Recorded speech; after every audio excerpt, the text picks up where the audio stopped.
وعلى مبدأ المثل المصري الأصيل، لو شايفها ماشية ما تلعبش فيها، اختار كولر أن يلعب الماتش دوت بالطريقة دي، بثعلبة وخبث ولقم.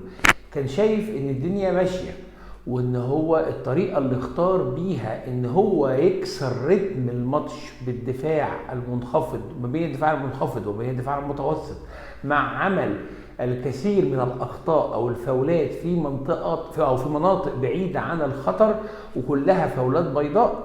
كان اختيار مثالي لمارسيل كولر المدرب او المدير الفني السويسري للاهلي النهارده في لقاء العوده امام الرجاء في مركب محمد الخامس، واللي انتهى بالتعادل السلبي بدون اهداف.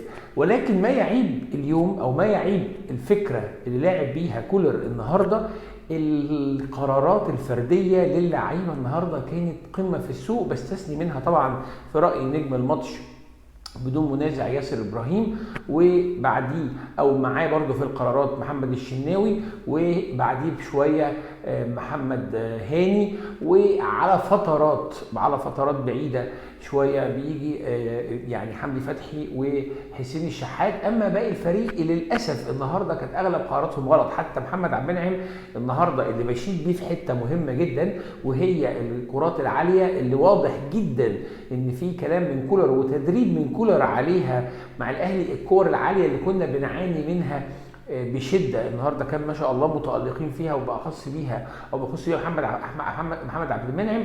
ولكن محمد عبد المنعم برضه حتى كان ليه قرار غلط كان ممكن يودينا في داهيه الصراحه، لما برضه رقص في اخر الملعب، عدت الترقيصه، لعب الكوره بباصه مش قد كده، اتخطفت وترقص وعمل فاول على حدود 18. فاول خطر كان ممكن يبقى يعني يلبس فيه طرد، كان ممكن نلبس فيه ضربة جزاء، كان برضه كان قراره غلط. ولكن كانت النهاية مبروك لجمهور النادي الأهلي، مبروك الصعود المستحق إلى دور نصف النهائي لملاقاة. أنا سبت ماتش الترجي والمتقدم 1-0، كان متقدم 1-0 في الماتش الأولاني، فغالبا إن شاء الله نصف النهائي أو ربع نصف النهائي غالبا مكتمل ما بين الأهلي مع الترجي من ناحية، والوداد الصن داونز الجنوب افريقي من الناحيه الثانيه. مارسيل كولر نزل الماتش النهارده بطريقه 4-3-2-1، وكان بيلعب تحت الكوره ما بين وبينوع بين الضغط المنخفض والضغط المتوسط، ما كانش بيعمل الضغط عالي خالص، ما كانش عايز الكوره. من اهم القرارات اللي هو النهارده واضح ان هو مديها كل لعيبته ان مفيش حاجه اسمها بيلد اب خالص، الكور كلها طوليه.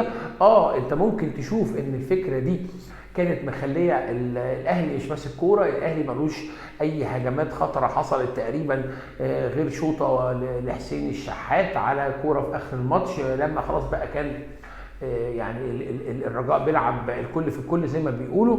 ولكن هي زي ما انا قلت في اول الفيديو، لو شايفها ماشيه ما تلعبش فيها. هو ده اللي هو عمله. كان اختياره ياسر ابراهيم موفق جدا، من ناحيه ان محمود متولي من الماتش اللي فات مهزوز، الشوط الثاني كان احسن، الشوط الاولاني كان مهزوز، لكن واضح كمان ان ياسر ابراهيم كان في التدريبات اقوى، لان النهارده اكتر لاعب كان قراراته صح، كان سريع، وجوده يعني مؤثر في كل الاماكن.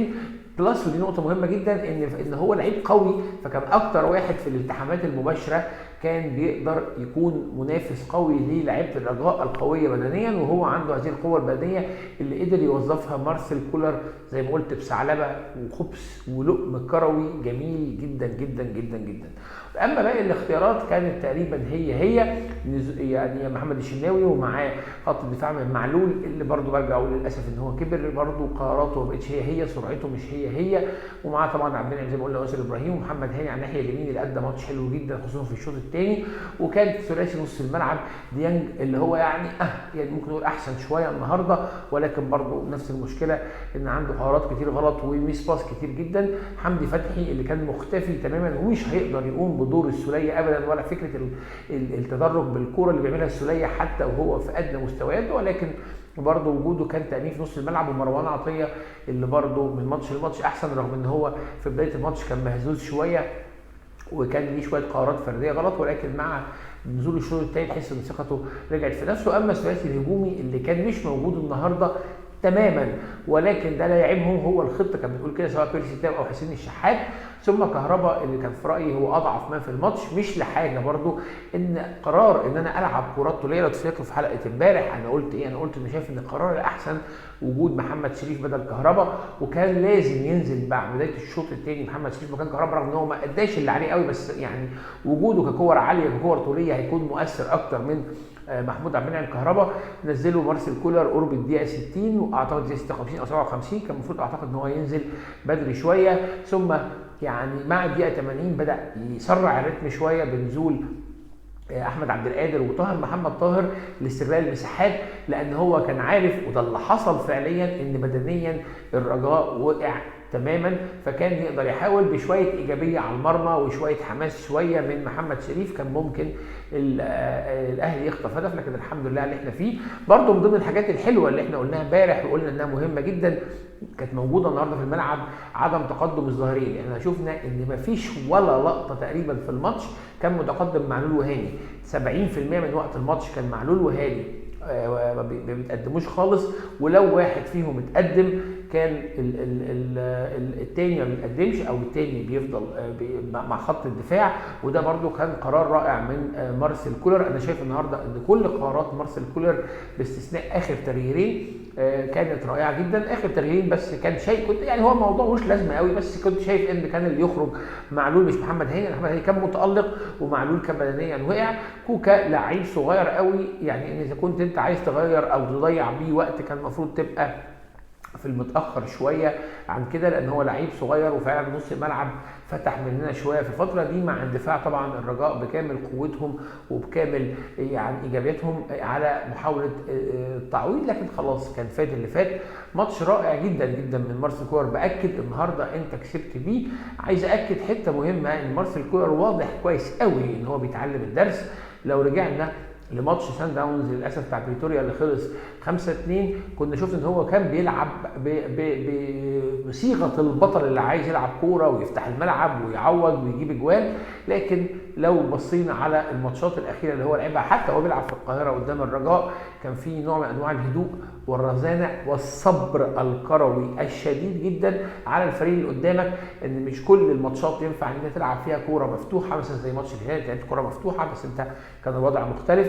فاحيي مارسيل كولر على الماتش الثعباني اللي هو لعبه النهارده، قدر بذكاء شديد جدا يجرجر الرجاء ويجرجر منذر الجبير اللي واضح ان هو فعلا اتفرج على ماتش الاهلي والمصري اللي ما اتلعبش، لان هو ما درسش خالص.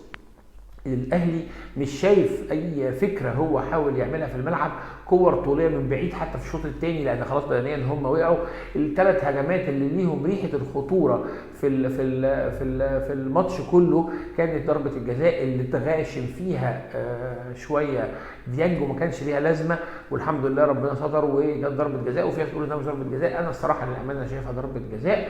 والسرحان اللي حصل في الشوط الثاني الكره اللي عدت من ياسر ابراهيم وكان محمد هاني لسه ما رجعش، مع الشوطه بتاعه اللطشه اللي اتعملت برده في اخر الشوط الثاني اللي هي صدها الشناوي واتردد بس لحق ياسر ابراهيم وطلعها كورنر. باستثناء الثلاث كور دول انت ما شفتش هجمه خطره واضحه تقدر تقول بيها اللي فيه خوف او خطر على مرمى النادي الاهلي. حتى الشوط الاولاني كان في كوره جت بالهيد واتحسبت بره المرمى، بس هي الامانه جت في راس مروان عطيه، مش ضربه مرمى، هي كورنر للامانه. فباستثناء ذلك انت ما شفتش صوره للرجاء اللي نزل مستسلم تماما ذهنيا وبدنيا ونفسيا، ما كانش مهيأ. خططيا واضح ان منذر الجبير، انا مش شايف منذر الجبير اصلا مدرب ليه بصمه، لان انا شفته او تابعته مع تونس في بطوله افريقيا اللي فاتت، فما هوش المدرب اللي ليه بصمه واضحه اللي تقدر تقول ان هو مدرب متميز فيها. وده ظهر النهارده وظهر في تصريحاته. ويعني الحمد لله في الاخر ان احنا صعدنا، والحمد لله ان احنا على مشارف او على يعني خطوه واحده ان شاء الله من الوصول الى النهائي باذن الله في مشوار ال11. ويعني ده كان راينا بكل بساطه في الماتش. عايز اعرف رايكم في الكومنتات، ويعني كالعاده لو عجبتكم الحلقه مستني دعمكم باللايك والشير والسبسكرايب وتفعلوا الجرس عشان تجينا اول باول، واشوفكم الحلقه الجايه ان شاء الله. سلام.